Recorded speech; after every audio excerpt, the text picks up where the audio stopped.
చూడురే కేంద్ర ప్రభుత్వం ఏం చెప్తుంది, మార్చి 31 వరకల్లా ఈ భారతదేశంలో ఒక్క నక్సలైట్ లేకుండా చేయాలి, గదే మా లక్ష్యం అని అంటున్నారు. ఇవాళ తెలంగాణ రాష్ట్రంలో ఉన్న బీజేపీ పార్టీ అధ్యక్షుడు గీనేమంటాడంటే ఇక వాళ్ళ పని ఎట్టాగా అవుతుంది కానీ అర్బన్ నక్సలైట్ల పని చేస్తామని ఈయనంటుండు. మరి అర్బన్ నక్సలైట్ అంటే ఎట్టుంటారు సార్?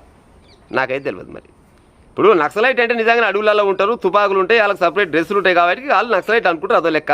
మరి అర్బన్ నక్సలైట్ ఎట్లా గుర్తుపడతారు? ఎవరైతే బీజేపీ పార్టీకి వ్యతిరేకంగా మాట్లాడతారో గాళ్ళు పక్క అర్బన్ నక్సలైట్ అన్నట్టు లెక్క.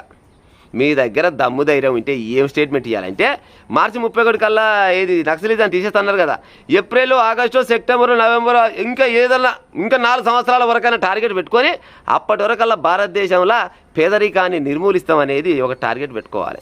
భారతదేశంలో విద్య వైద్యం మొత్తం ఫ్రీగా అందిస్తామని టార్గెట్ పెట్టుకోవాలి. గయ్యేస్తారు కానీ గీయేందుకు రోగి తప్పిన చేతులు